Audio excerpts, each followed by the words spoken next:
Publisher came to me and he said, Stan, I want you to come up with another superhero. So I said, okay, and I went home and I thought, what can I come up with now? And I saw a fly crawling on the wall. And I said, hey, if I could get a superhero that could stick to walls and crawl on them, man, that would be cool. I thought that was good. Now I needed a name. So I said, well, let's see, Fly Man, Mosquito Man. I got down to Spider-Man. Spider-Man. It just sounded dramatic. So, okay, I had my hero. I had his power, his name. I'm going to give him personal problems. Then I thought I'd make him a teenager, because there were no teenage superheroes that I knew of at the time. So armed with all that wonderful material, those great ideas, I ran into my publisher's office and I told him. This was my reaction, the reaction he gave me. Stan, that is the worst idea I have ever heard. First of all, people hate spiders, so you can't call a hero Spider-Man. You want him to be a teenager? Teenagers can only be sidekicks. And you want him to have personal problems? Stan, don't you know what a superhero is? They don't have personal problems. Well, I left the office disappointed, but obviously a much wiser man. And I couldn't get Spider-Man out of my system.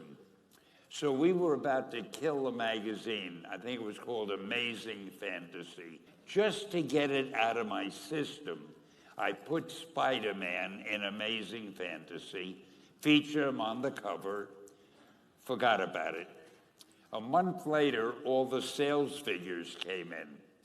My publisher came racing into my office. Stan, you remember that character we both loved so much, Spider-Man? Let's do him as a series. Now, why am I telling you this? If you have an idea that you genuinely think is good, don't let some idiot talk you out of it. That doesn't mean that every wild notion you come up with is going to be genius, but if there is something that you feel is good, something you want to do, something that means something to you, try to do it. Because I think you can only do your best work if you're doing what you want to do, and if you're doing it the way you think it should be done. And if you can take pride in it after you've done it, no matter what it is, you can look at it and say, I did that, and I think it's pretty damn good. That's a great feeling. Just do your thing, do it as well as you, that's the important thing. Don't shirk. Whatever you do, give it your best shot. You'll be glad. The press is going to have a lag time. And the best thing that we can do about the press is to embrace them, do the best we can to educate them about the strategy, but to keep our eye on the prize.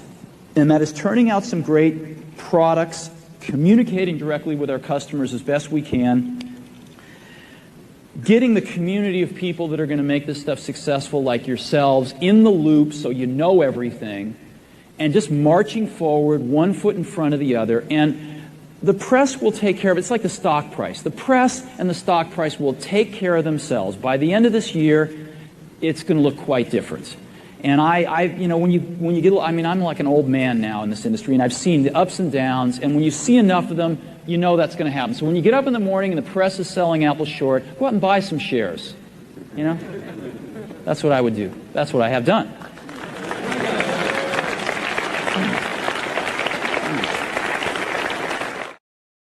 I tried, there is an examination that young people, if you want to go to university, you have to take the examinations. So I failed 3 times. But a lot of fail. I failed for funny things that I failed a key primary school test for 2 times. And I failed three times for the middle schools. What effect did it have, though, being rejected? Well, I think we have to get used to it. We're not that good. Even today, we still have a lot of people reject us. I think when I graduate from universities, and before for 3 years I tried to fill in the universities. So I applied jobs for 30 times, got rejected. I went for a police, they said, no, you're not good. I went to even the KFC. When KFC come to China, come to my city, 24 people went for the job. 23 people were accepted. I was the only one guy. And we went for police. 5 people, 4 of them accepted. I was the only guy that I received it. So to me, being turned down, rejected. Oh, by the way, I told you that I applied for Harvard for 10 times, rejected. I know I'll be rejected. I just want to say that. Yeah, sorry now. 10 times you wrote them and said, I'd like to come to Harvard. Yeah. And then I told myself someday I should go teach there, buddy. I think that can be arranged. Someday I'll go back to teach. Go back to school, spend time with the young people, and sharing with them what I know. Just tell them your story. Yeah, tell them the story, and tell them that if Jack, I don't think in this world there are a lot of people be rejected more than 30 times. If we, the only thing we never give up, the only thing we're like a Forrest Gump, we keep on fight, we keep on change ourselves. We don't complain. Whether you are successful or not successful, I find that people, when they finish the job, if they make the mistake, if they fail, if they always complain the others, this guy will never come back. If the guy only check himself, yeah, something wrong with me here, something wrong with me there, this guy has a hope. I had like $106 in the bank, and like I said, I had to sell my dog, and things were not looking very, very good. My $40 car had just blown up, so I was taking a bus to work.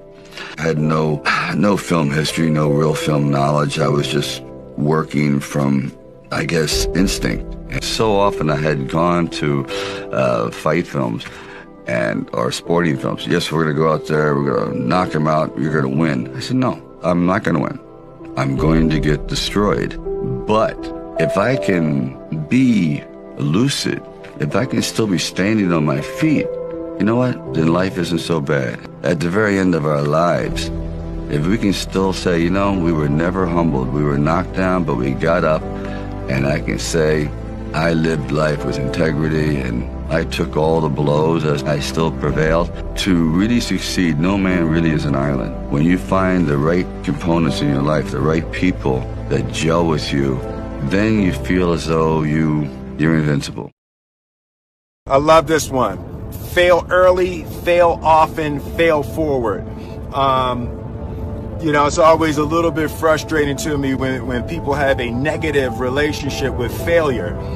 Failure is a massive part of being able to be successful. You have to get comfortable with failure. You have to actually seek failure. Failure is where all of the lessons are. When you go to the gym and you work out, you're actually seeking failure. You want to take your muscles to the point where you get to failure, because that's where the adaptation is. That's where growth is. Successful people fail a lot. They fail a whole lot more than they succeed, but they extract the lessons from the failure, and they use that the energy, and they use the wisdom to come around to the next phase of success. You gotta take a shot. You have to live at the edge of your capabilities.